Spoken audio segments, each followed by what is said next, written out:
ตอนนี้ก็เวลากี่โมงครับ10 โมง 10 โมง กว่าแล้วนะครับ ก็จะ ตนนี้ ออก พวก จาก เราจะกลับแล้วนะครับผม ครับผม เดี๋ยวจะให้ดูทางขากลับนะ ว่าแม่งทรมานมากแค่ไหน เดี๋ยวให้ดู แม่งโคตรทรมานเลย โอ้โหโอ้ยดูทางนะครับท่านผู้ชม ทรมานมากครับ ทรมานมาก ออกขวาดีกว่ามั้ง ขวา ขวาชิดออกซ้ายเลยปะ ซ้ายเลยเพราะขวาแม่ง ซ้าย ลึก ปึ๊บซ้ายปึ๊บอุ้ยแล้วรถผมต่ำมากๆนะผมบอกก่อนอุ้ยล้อปัดอุ้ยเฮ้ยทางนี้แหละ เหมือนได้มาเที่ยวสวนสนุกที่แม่งไม่สนุกเลยครับ จริง เฮ้ยทางนี้มีแอ่งขวามีแอ่งซ้าย ต้องซ้ายไว้ ซ้ายไว้ชิดซ้ายไว้ซ้ายปุ๊บขวา ซ้าย เลย ขวา ขวาเลยปุ๊บขวาสุดยอดโอ้โหคอยดูทางดีๆนะฮะ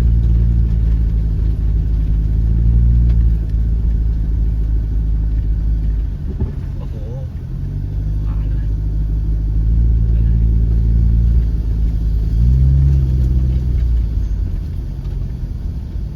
ไปยังไงล่องไหน ซ้าย ซ้ายอะซ้ายไป อันนี้ก็ถนนปกตินะ ครับ จะมีถนนปกติแล้ว เดี๋ยว ถัดจากถนนไปนะจะให้ดู ก็ไม่รู้ว่าเขาทำเพื่ออะไรก็ไม่รู้นะครับ ไม่รู้ว่าทำเพื่ออะไร งงมากเลยเอา นี่ เลยฮะ สิครับ ตรงนี้แหละครับของ จบแล้ว จริง ตรงเนี้ยของจริง ไม่รู้จะทำถนนมาทำไมเพื่อแค่นี้นะ เอ๊ะล็อกนี้แหละ ซ้ายไว้เอ้ยขวาดีกว่าขวาดีกว่า ขวาดีกว่าขวาไว้ชิดขวาไว้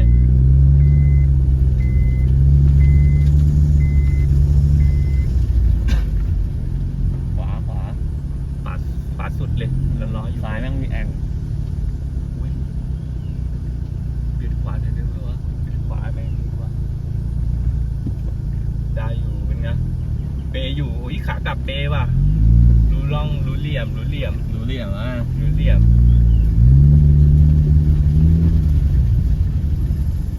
ขวาไป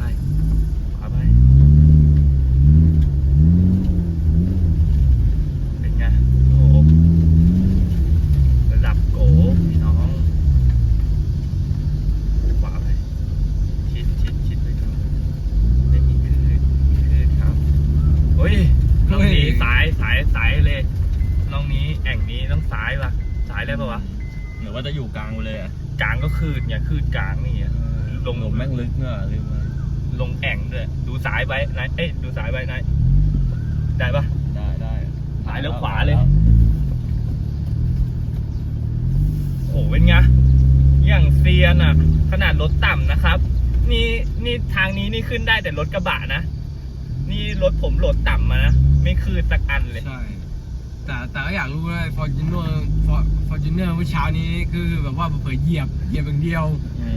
เหยียบอย่างเดียว เหยียบอย่างเดียวครับ พาเราไปลำบาก ดู ด้วย ทางนี้นี่เฮ้ยโอ้โหเรื่องเกียร์ นี่ครับ ต่ำ ผม โอ้โหเฮ้ยทางนี้อ่ะประเด็นออกซ้ายได้ปะวะซ้ายขวาไว้ขวาไว้ ขวาไว้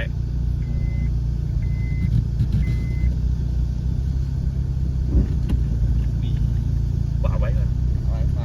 ไว้ขวาไว้ชิดขวาไว้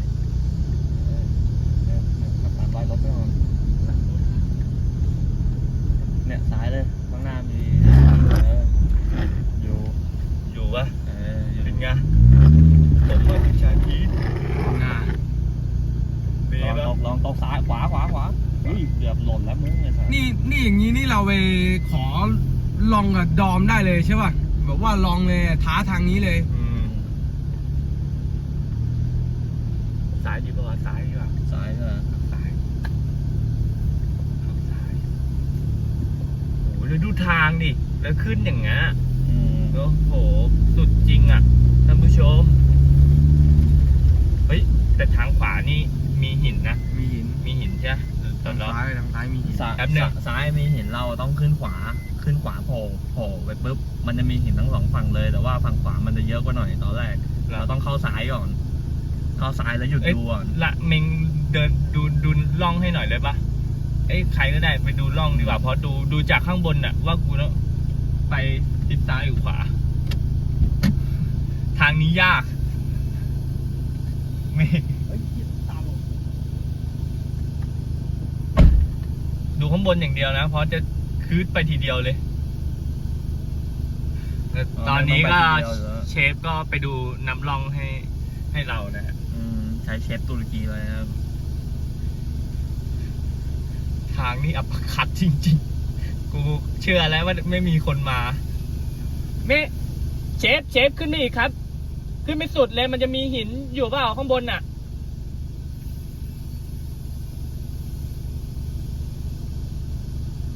ผมนี่เชื่อแล้วฮะ ว่าทำไมเขาถึงไม่มากัน คนน้อยมาก คนน้อยมาก มีผม มันบอกขวา ขวาเหรอ อุ้ยนี่อ่ะ เบิ้ง ขวาไว้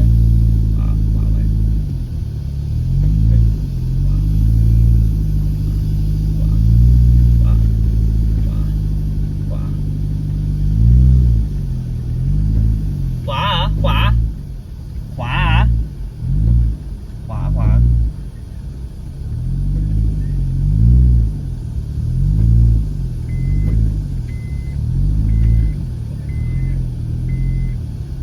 ซ้ายเลย ซ้าย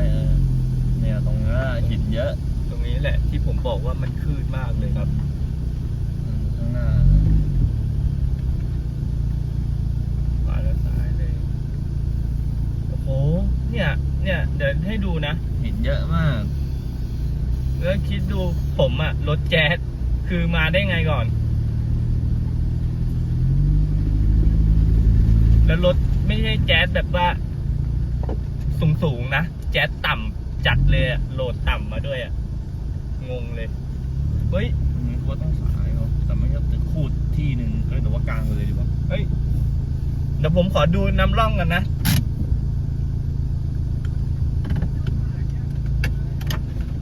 เดี๋ยวผมดูร่องก่อน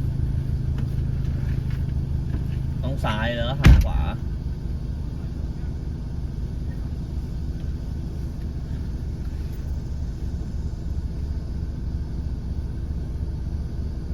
เนี่ยซ้ายเสร็จปุ๊บแล้วก็ออกขวา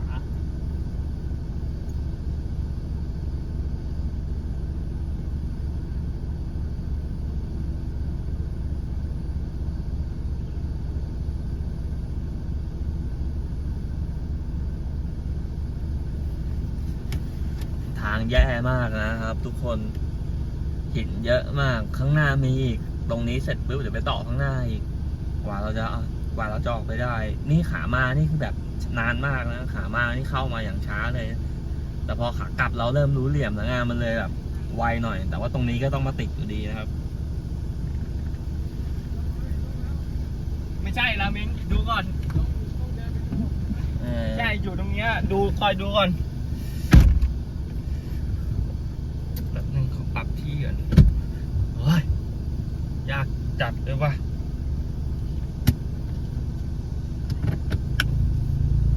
เฮ้ยลืมเลย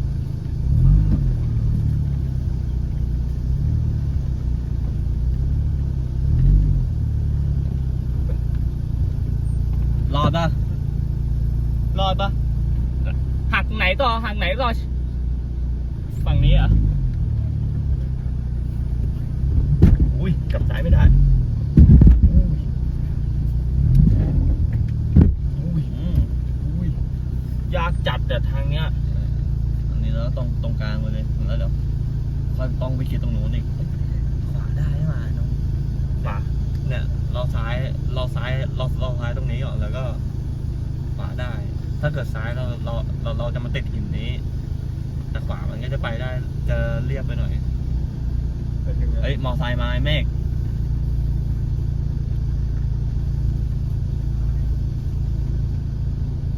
ซ้ายชิดสุดเลยอะ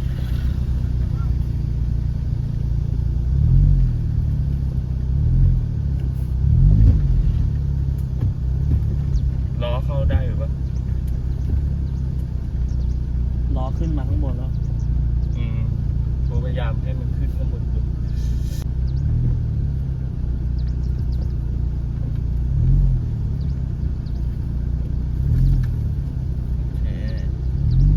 โอ้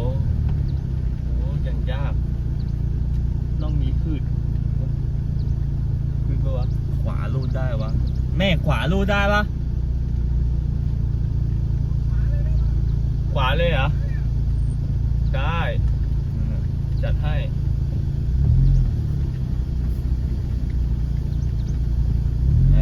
ขวาได้ ขวาก่อนเลย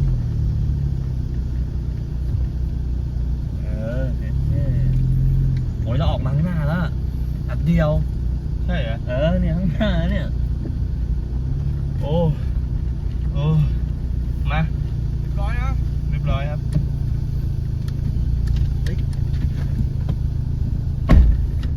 เฮ้ยแต่ตรงนู้นก็มีไหมฮะ วิ่ง เอ้ยแอ่งน้ำว่ะชิดขวามันเลยซ้ายพ้นปะ มีรถพอน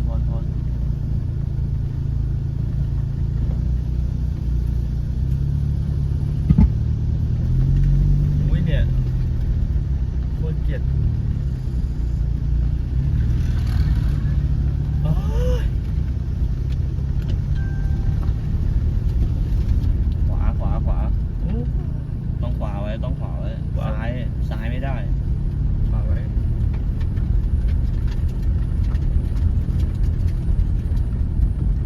ลงล่อง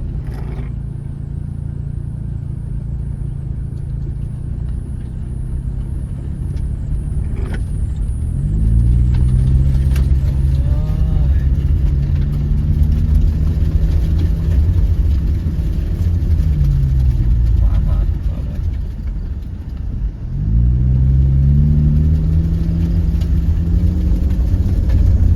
เฮ้ย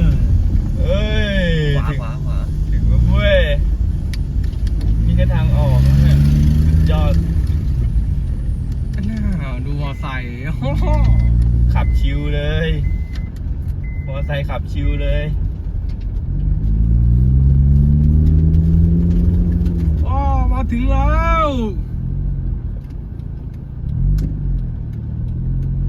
แต่ตอน ตอนนี้ก็ออกมาได้เรียบร้อยนะ ครับ โคตรยากผมบอกเลย แต่เมื่อวานตอนเราเข้าไปใช้เวลาอยู่นะ ใช้เวลามาก ใช้เวลานานมาก นานเลย อืม ประมาณ 40-50 นาทีได้อะ โอ้เห็นทางแล้วท้ออ่ะ ตอนแรกจะกลับอยู่แล้วอ่ะ ไม่ไหวอ่ะ ทางมัน หินมันเยอะอ่ะ ไม่ไหว อืม หินหลุม โอ้โห มาหมด นะครับ ถ้าเป็นรถกระบะนะ แนะนำให้มาได้ แต่ถ้าแบบว่ารถเก่งนะอย่าเลยครับ ก็ถ้าเป็นรถเก๋งก็ ไม่ ข มี อให้รถสูงๆหน่อย ยกสูง ยกสูง ยก ฟอ สู ร์ งไว้หน่อย ฟอร์จูเนอร์ได้อยู่ฮะ แต่แบบว่า ไล่ย้ายกาญจนบุรีนะครับ ต้องรถกระบะกับรถยกสูงเลยนะครับ ครับผมแล้วสวยมาก วิวข้างบนนี่คือสวยมาก ใช้ได้ ถ้าถามถึงวิวนี่ ครับผม ได้ที่หนึ่งเลยครับ อากาศก็ใช้ได้ อากาศ เย็นสบายหนาวเลย ถามเชฟตุรกีได้เมื่อคืนเป็นไงครับ ครับผมมีคนปล่อยให้ผมนอนคนเดียวครับ นอนคนเดียว ผมก็ต้องนอนคนเดียวครับ เมื่อคืนเพราะว่าผมไม่กล้าลุกไปไหนครับ ผมก็ต้องจำใจนอนคนเดียวครับเมื่อคืน เชฟตุรกีมาเที่ยวน้ำตกเอราวัณตามเคยนะครับ มาการก็ไม่พ้นที่นี่นะฮะราเมงมาเป็นครั้งที่เท่าไหร่ มาครั้งแรกครับ ครั้งแรกก็มาลองดูผมไม่อยากมาเล่นน้ำ ปกติเล่นน้ำสระเหรอ ใช่ครับปกติเล่นที่คอนโดครับ อ๋อ คอนโด ส่วนตัว ใช่ นะครับ คอนโดส่วนตัว แต่ผมจะพาเชฟมารับธรรมชาติ ก็ต้องธรรมชาติแล้วค เช รั ฟ บ กลัวปลาปะถามจริง ปลาหมายถึงปลายังไงปลาตัวเล็กๆอะนะ มันก็ไม่เล็กอะเชฟ ได้อยู่ไม่ก ก็ ลัว มันก็ ไม่กลัว ดูดไข่เชฟได้อยู่นะ ใช่เหรอ ใช่เหรอ ปลาแม่งต่อตีนนี่เชี่ย ได้อยู่ แต่ใช้เวลานานอยู่นะกว่าจะไปชั้น7อะเช เอา ฟ เถอะ รู้เรื่องเลย แต่วันนี้เดี๋ยวจะพาเล่นมันๆเลย แต่อาจจะไม่ได้อัดคลิปนะ ครับผมก็คือเราแค่แบบว่า มาเล่น เรามาเล่นก็ให้รู้หน่อยว่าแบบว่าเรามาเดินออกกำลังกาย อืม ออกกำลังกายหน่อย ถ้ามีโกโปรก็จะอยากจะเล่นให้ดูอยู่นะ ใช่ แต่ไม่มีอะนี่โทรศัพท์นะ ถามจริง iPhone กันน้ำปะวะ อยากลองอะอยากจุ่ม ต้องลองต้องลองต้องลอง เห็นเขาบอกกันน้ำจริงปะวะ ต้องลอง ต้องลอง แบบเนี้ย โอ้โหเฮ้ยแต่เหมือนแบบว่า เรามันก็เหมือนมีเดินกันแค่3 คนเองแล้วนี่หว่า อืม แต่ว่ามันเรามาคนเยอะกว่านี้นะเว้ย รอบนั้นมาเยอะ แต่คนเดินแบบต่อๆกันมาเต็มนะเนี่ยรอบนี้ก่างไม่มาไม่มีศึกษาธรรมชาตินะรอบไรก่างมานี่มีแวะศึกษาธรรมชาติข้างทางด้วย ใช่เหรอ อะไร ลานกลางเต็นท์ เอามีกางเต็นท์ด้วยเหรอ เพิ่งเห็นเนี่ย โหเดินไกลหน่อยนะ ชั้น 1อะแค่ชั้น 1ก็ว่าไกลแล้วอะชั้น 7อย่างไกลบอกเลย แล้วตอนช่วงนั้นตอนมาก็เดินทางเนี้ยเหรอถ้าเดินกันไปทางเนี้ย ก็เดินทางนี้แหละ เขาออกทางเดียว เข้าออกทางเดียว อืม ก็คืออันนี้ยังไม่ถึงน้ำตกใช่ป่ะอันนี้คือแค่ทางที่จะไปน้ำตก ใช่ เริ่มท้อแล้ววะไอ้เกียเริ่มท้อแล้วเนี่ย ชิวๆไปนะวันนี้ รับบรรยากาศเต็มๆครับ แต่เริ่มร้อนแล้วเริ่มแบบว่าอยากจะโดดแล้ว เฮ้ย เดี๋ยวไปถึงน้ำตกเดี๋ยวก็เย็นเอง ไม่ไหว นี่เดี๋ยวมึงต้องไปเล่นชั้น5ก่อนชั้น5จะเฟี้ยวหน่อยเพราะน้ำแม่งลึก เฮ้ยมันมีสไลเดอร์ด้วยนะ ชั้น5เนี่ยนะ ชั้น 4ป่ะ สไลเดอร์ สไลเดอร์มันมีขึ้นไปเรื่อยๆว่าตะไคร่ขึ้นหมดแล้วแม่งไม่ลื่นแล้วไอ้เนี่ย แต่ถ้าไม่รู้ว่ารอบเนี้ยมาน้ำมันจะเยอะเปล่า เรามาหน้าร้อนเนี่ย น่าจะพอแบบถูได้ถ่ายได้ เดี๋ยวตัดไปตอนชั้น 1เลยตอนนี้เราอยู่ชั้นไหนแล้วครับ เชฟ ชั้น3ครับกำลังจะขึ้นชั้น4 กำลังขึ้นชั้น 4 เหนื่อยวะเชฟเหนื่อยวะ ก็ดูเหงื่อดิ ดูเหงื่อดิ โอ้โห เตรียมพร้อมแล้วนะ พร้อมครับ เดี๋ยวมาดูกัน เล่นชั้น 4 ก่อนเลย อย่างแรก บันไดก็ชันเกิน ดูความชัน น่าจะมีสไลเดอร์ไงพี่อ่ะ ยังเหนื่อย รอด้วยดิเชฟ เชฟไม่รอผมเลย เชฟครับ ครับผม ความรู้สึกเป็นไงครับผม เหนื่อย คนดูบอกมึงสำออยอ่ะ มันเหนื่อย ดูดิทำท่าสำออยอีกแล้วอ่ะ โอ้ ทำท่าสำออยจัดเลยอะเขาบอกอ่ะ ใช่เหรอ เออ ก็ลองมาดิ ลองมาดิ เหนื่อยตั้งแต่ก่อนถึงชั้น1อ่ะ เขาบอกว่าเชฟก้าวแรกเริ่มต้นด้วยจิตสำนึก เออ เดินมาหลายก้าว เดินมาแบบว่ามีแค่พอขึ้นมาชั้น4ก็ท้อแล้วไม่อยากขึ้นไปอีกชั้นนึงแล้ว ทำไมอ่ะ เหนื่อย เฮ้ย เราต้องไปให้ถึงชั้น 7เว้ยโอ้ย เป็นไงเหมือนกันปะเหมือนกันปะแต่แบบมองแบบเดียวกัน อืมเฮ้ย เล่นตรงไหนก่อน เนี่ยเล่นชั้น4ก่อนเลย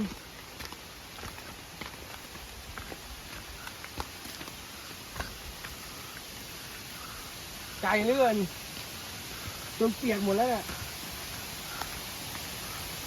นี่อ่ะสไลเดอร์นี่อ่ะ ยัง อ๋อ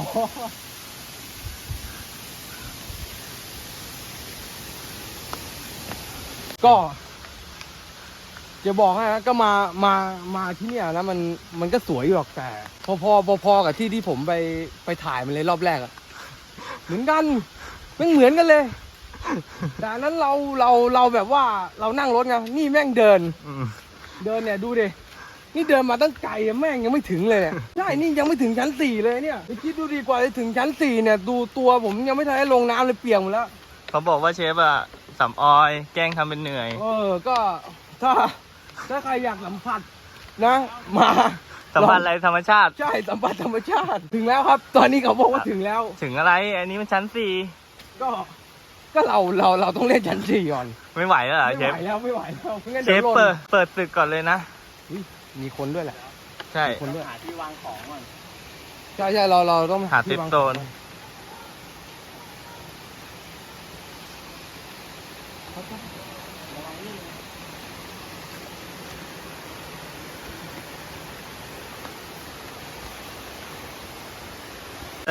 แต่ตอนพวกผมมานี่น้ำลดนะครับ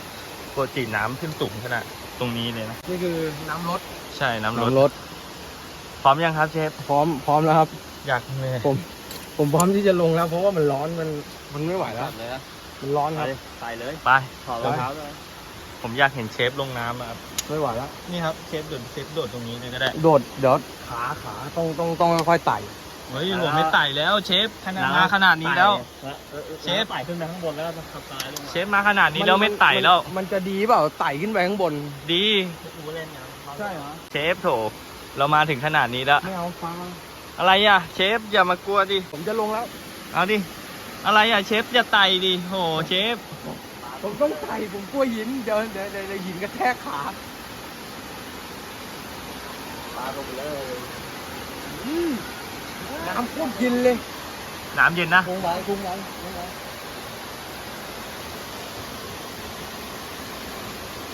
น้ำไม่โคตรเย็นเลย ปลา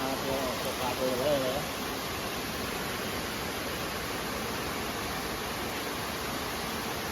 อ้าวที่ลืมไปเลยดิค่ะ แล้วบอกกันน้ ไม่ใช่มาลองอยากมาลองอ่ะว่าพังอ่ะ ำปลาหนีหมดแล้วเนี่ย ว่าพังแน่นอน เอาโหในการซื้อมาทั้งแพงเชฟ ใช่ซื้อมาไม่ได้ดูว่ากันน้ำหรือเปล่า ปลาหนีหมดแล้ว เชฟอยากให้เชฟไปสไลเดอร์อ่ะ ใช่อ่ะมันไปได้ ไหนพาไปดิ ขึ้นขวาเนี่ยขึ้นตัดมุมนะขึ้นไหลล้อเลยไปได้ เฮ้ยไม่สอนแล้วไม่สอนแล้วดิ เชฟครับ เพราะว่ามันไม่มีคนเฝ้าใช่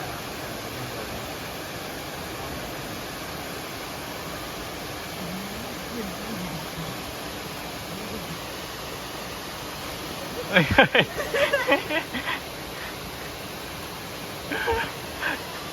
น้องแดงนะครับเชฟ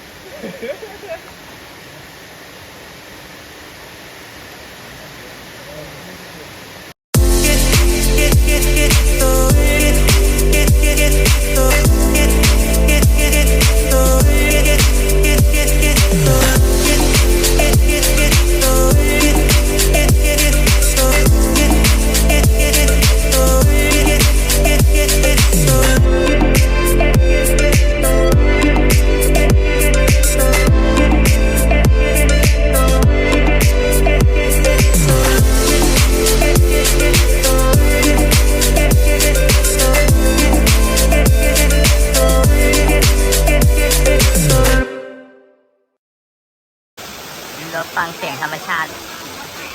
ไม่มีครับเชฟไม่มี นี่เลยครับ ใช่ตามทางเลยครับเชฟนี่ครับเชฟใช่ตรงเนี้ย พี่เคยมาแล้วออกลูกทะเลาะกันนะครับตอนนี้ เชฟมาขวาดิขวาซ้าย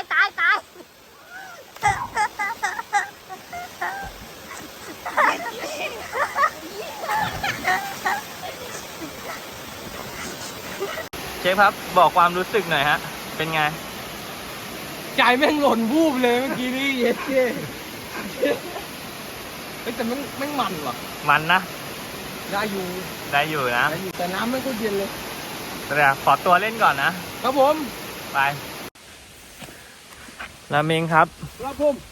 ตอนนี้ใกล้ถึงเนี่ยฮะ ก็ใกล้ถึงแล้วครับ ใกล้ถึงชั้น6นะใกล้ถึงนะชั้น6อ่ะ มาดูความชันนะ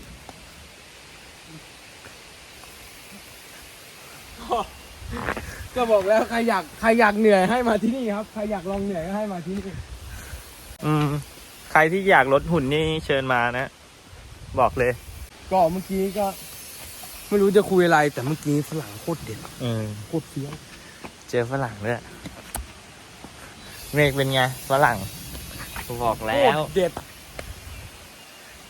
ตูดเป็นตูดเลยนะ โอ้ยเห็นแล้วคือแบบว่าอยาก แต่งงเลยนะวันนี้ฝรั่งเยอะมาก ตอนนั้นเรามาไม่เยอะเลยใช่ไหมวันนี้ฝรั่งเยอะมากบอกเลย แต่โทษทีผมรักลูกรักเมียครับ เฮ้ยใช่เปล่า ผมรักลูกรัก กู เมีย เห็นมองใหญ่เลย เชฟผมเห็นเชฟมองใหญ่เลยอ่ะ เขาเรียกว่าอาหารตาเป็นเหรออาหารตาหน่อยบำรุงสายตา เชฟเราใกล้จะถึงเนี่ยชั้น 6เราถึงชั้น 6กันแล้ว เขาบอกว่าชั้น6ไปทางนู้น ชั้น7ไปทางนี้ อยากไปชั้น6หรือชั้น7 ไปชั้น7เลยดีกว่ามันจานไปชั้น7 ไปเริ่มทับเลยครับ เอาแล้วแต่คนนำเลย คนนำไปไหนก็ไปใช่จานพอชั้น7เสร็จปุ๊บเรากลับเลย เรากลับเลย ไป แล้ว นำ ใช่ ใช่เหรอมีลิงเหรอ เป็นไงนี่ไม่ใช่แบบมาแบบว่าทำแบบว่ามาเที่ยวอย่างเดียวมาดูลิงใช่มาดูลิง โอ้ เห็นบันไดแล้วท้อป่ะครับเชฟ ท้อไม่ไหวเนี่ย เกือบตั้งก่อน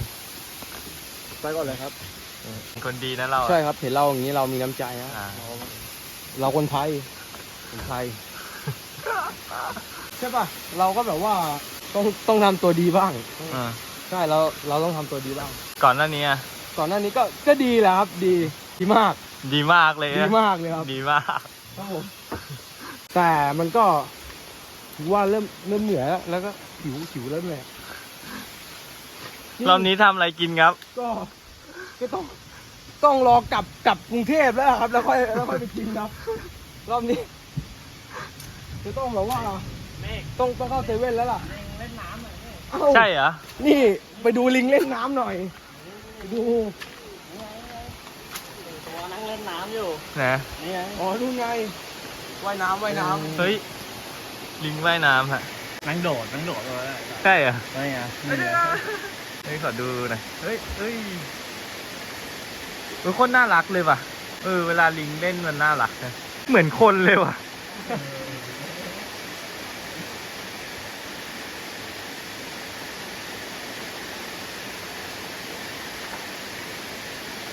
มีดำน้ำด้วย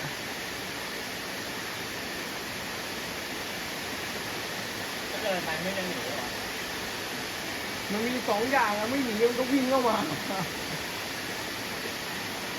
น่าจะหนาวแล้ว ไม่น่าเล่นแล้ว ไหนไปเล่นน้ำกับลิงครับพี่เชฟ ไม่เอาดีกว่าครับ ผมขอไม่ลองดีกว่า นั่งโดด เอ้ยมันน่ารักดีว่ะ น่ารักจริงว่ะเดี๋ยวขอลองดูหน่อย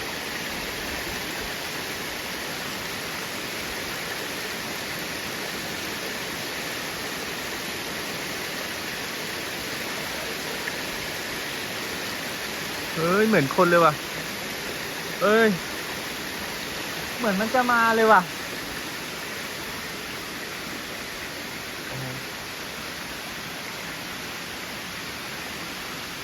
เข้ากล้อง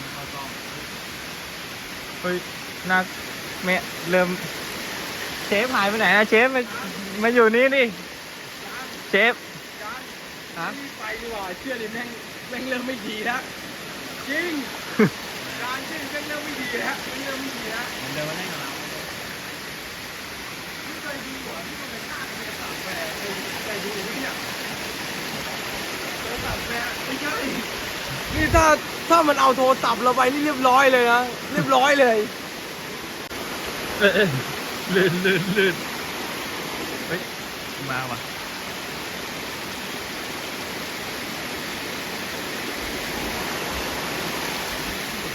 รับธรรมชาติจับเลยอะ ธรรมชาติ เฮ้ย นี่เราไม่ทำตัวเหมือนโรคจิตเลยนี่เราไม่ทำตัวเหมือนโรคจิตเลยเลย ทำไม แต่ก็แบบก็ใช่แหละก็แบบว่าโอ้ย ฮะอะไร เห็นว่ามันแบบว่าเข้าร่องเลยเข้าร่อง คุณกามอ่ะเชฟ ไม่ใช่ ผมจะฟ้องเมียคุณฮะ มันแบบว่าโอ้ย เฮ้ยแม่ เฮ้ย เฮ้ยโถ่เหี้ย โอ้โหว้าเจ๊ตกใจเลย แกล้งไอ้เหี้ยแม่เลยอ่ะ ตอนนี้เราถึงไหนแล้วครับเชฟ เราถึงชั้น7แล้วครับ ไหน ป้ายบอกว่าเราคือผู้พิชิต เฮ้ยเราคือผู้ ก็ พิชิ ดู ต ดิครับ ป้ายเขาบอกว่าอย่างนั้นจริงๆครับผมบอกว่าเราคือผู้พิชิตแต่ถ้าพิชิตอย่างนี้กูขอไม่เอาด้วยดีกว่า ใครกับพาเชฟกูมาลำบากวะเนี่ย อยู่คอนโดสบายๆก็ดีอยู่แล้ว นี่น่าเลย แต่คุ้มไหมครับเชฟ แต่ก็คุ้มนะสวยดี เดี๋ยวลองดูบรรยากาศรอบๆนะ หนักก็หนัก เฮ้ยอะไรแม่ง ทำไมอ่ะ เข้าถึงบ้านโอ้โห